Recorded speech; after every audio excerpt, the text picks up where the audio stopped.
আম্মা জান আয়েশা বলছেন, ইউসুফের প্রশংসা করতেছো করো, কিন্তু আমার নূরের নবীর চেয়ে বেশি কইরো না। কারণ ইউসুফের পৃথিবীর উঠতে অর্ধেক সুন্দর, আর আমার নূরের নবী পৃথিবীর পুরা সুন্দর। এই জন্য ইউসুফের প্রশংসা করো, কিন্তু ইউসুফের দেখা মহিলারা হাত কাটছে টের পায় নাই। আর আমার কলিজা টুকরা নূরের নবী সাল্লাল্লাহু আলাইহি ওয়াসাল্লামকে দেখলে কলিজা কাটলো টের পাইবা।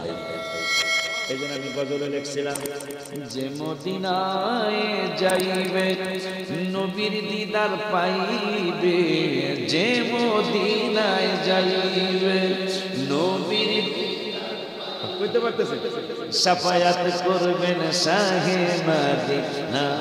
বাবা শোনো না হাদিসে পাকের বর্ণনা, হায় হায় হাদিস কিসের গজলের হাদিস এটা কোন না কা, আমি প্রথম থেকে তাহলে গজল কইতাম অনেকগুলা। বিবি জুলিখায় বলে ডেকে ইউসুফ নবীকে দেখে হাত কেটেছে মহিলার টের পেল না, গো পেল না। মা আয়েশা দেখে কয় মোর নবীর যদি দেখা হয়, মা আয়েশা দেখে কয় মোর নবীর যদি দিদার হয়, কলিজা কাটলে টের পাবি না, ও গো পাবি না। হাদিসে পাকের বর্ণনা মাশাআল্লাহ কয় না।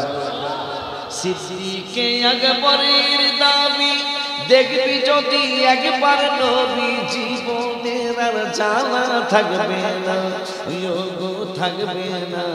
আবু বকর অবশেষে জায়গা পাইল নবীর পাশে, আবু বকর অবশেষে জায়গা পাইল নবীর পাশে। আনন্দের আর সীমা রইল না, ও গো রইল না। হাদিসে পাকের বর্ণনা। বিচ্ছুতে দ্বিতীয়বার কামড় মারল, তিনি হাদিস শরীফ পড়ায়, বিচ্ছুটারে সরায় না। তৃতীয়বার বিচ্ছু কামড় মারল, তিনি হাদিস শরীফ, ইমাম মালিক হাদিস শরীফ পড়ায়, বিচ্ছু সরায় না। তার চেহারা কালো হয়ে গেল, শরীর কালো হয়ে গেল, ছাত্ররাও কিছু বলে না। চারবার কামড় মারল, বিচ্ছুটারে সরায় না। পাঁচবার কামড় মারল বিচ্ছু, ইমাম মালিক বিচ্ছুটারে সরায় না। এইভাবে একবার, দুইবার, তিনবার, পাঁচবার, সাতবার, আটবার, 10 বার, 16 বার ইমাম মালিকের বিচ্ছুতে কামড় মারল।